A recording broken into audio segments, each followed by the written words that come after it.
be strong.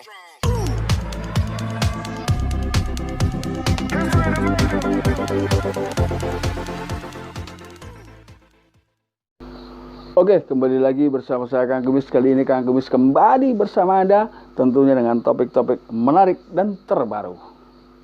Pada kesempatan kali ini Kang Kumis ingin menjawab satu pertanyaan dari responden Kang Kumis, yaitu satu pertanyaan yang unik, namun ini memang pantas untuk diperbincangkan, yaitu apakah seorang korban perselingkuhan bisa hidup bahagia? Saya bilang bisa. Ini alasannya.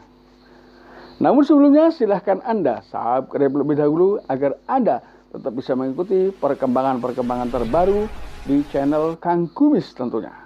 Perselingkuhan memang bisa terjadi kapan saja dan di mana saja. Artinya perselingkuhan atau korban perselingkuhan di sini bisa juga terjadi pada orang yang belum menikah. Bisa saja. Mungkin dia diselingkuhi pacarnya. Bisa juga. Kemudian ketika seseorang yang sudah menikah lalu kemudian menjadi korban perselingkuhan, itu adalah bukan hal yang baru. Namun tentunya di sini korban perselingkuhan memiliki segudang pengalaman yang pantas untuk kita gali bersama apa saja sebetulnya. Nah, banyak alasan seseorang korban perselingkuhan menjadi atau bisa hidup bahagia. Mendasar ke beberapa penelitian, 5.700 responden menjawab senada bahwa mereka mengatakan bisa hidup bahagia atau bahkan kehidupannya jauh lebih baik dari sebelumnya. Nah, alasan pertama memang logika. Ya, artinya tidaklah berlebihan jika seseorang menggunakan peribahasa bahwa pengalaman adalah guru yang terbaik.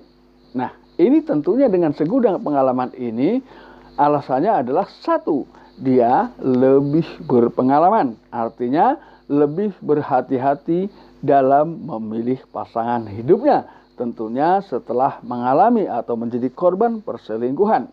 Nah, kehati-hatian ini bukan berarti sok milih-milih, tapi karena dia takut ya kembali terjadi hal yang tidak dia inginkan.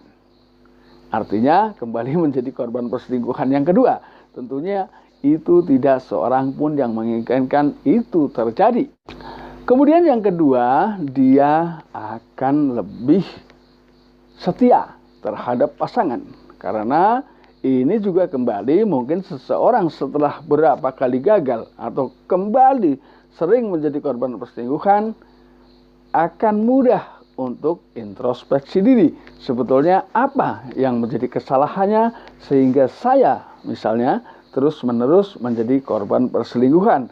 Nah, dari introspeksi inilah lahir beberapa gagasan-gagasan dalam dirinya yang bisa kembali membenahi kesalahan atau kekeliruan di masa lalu. Ini alasan kedua, ya. Kemudian bisa saja ya, dia akan menjadi lebih bertanggung jawab. Yang ketiga, ya, bertanggung jawab di sini artinya dia kepengin betul-betul mengabdi kepada pasangan agar kembali dapat merajut kehidupan yang jauh lebih baik tentunya dengan pasangan barunya. Nah, ini.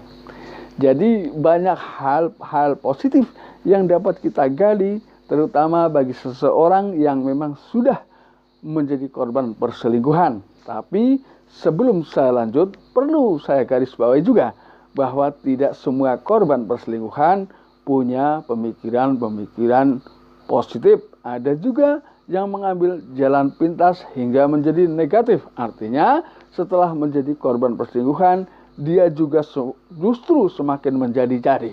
Ini karena banyak lah ya seseorang yang akhirnya terjun ke dunia yang tidak ia rencanakan karena dengan alasan dia pernah menjadi korban perselingkuhan, kemudian keputusasaan yang selalu menyelimuti dirinya sehingga dia sulit untuk berpikir positif.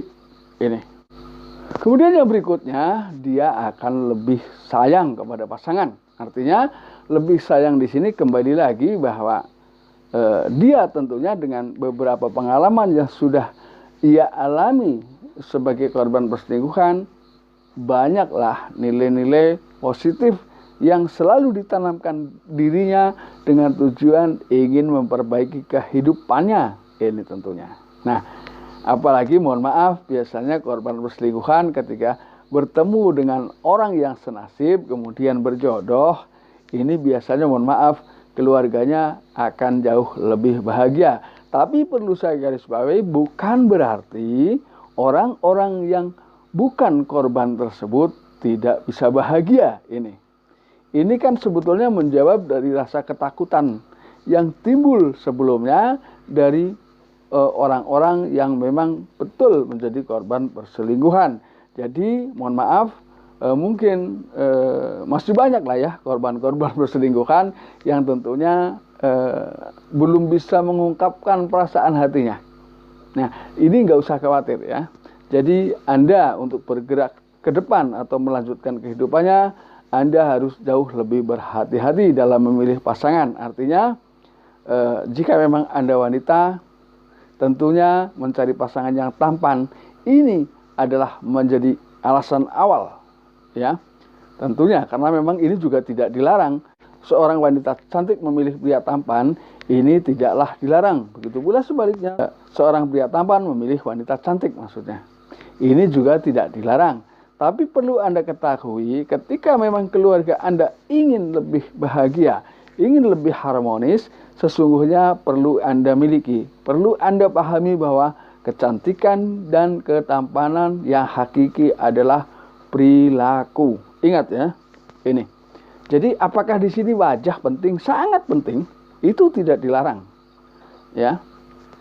Tapi saya yakin semua teman-teman saya adalah memiliki keseimbangan yang selalu terus-menerus ya secara kontinu hadir dalam dirinya. Artinya bagi Anda yang wanita, saya yakin Anda cantik dan juga punya sifat yang cantik juga.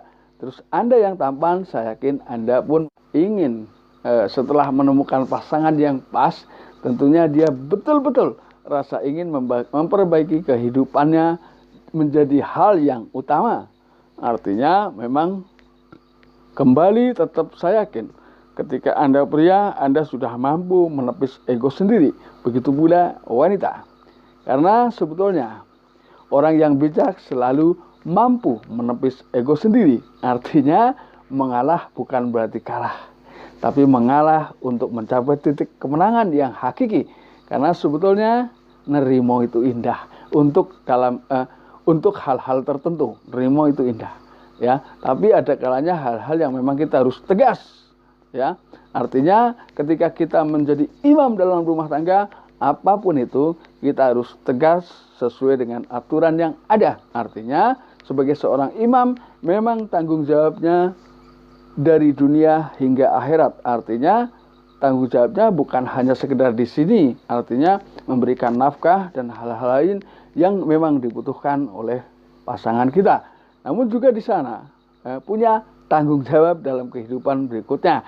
Inilah makanya di sini seorang pemimpin dalam rumah tangga dibutuhkan suatu ketegasan, namun tentunya sudah dilengkapi dengan kebijakan-kebijakan yang kita miliki. Nah, saya yakin Anda sudah melakukan itu semua, karena saya yakin Anda semua adalah keluarga-keluarga bahagia, ya.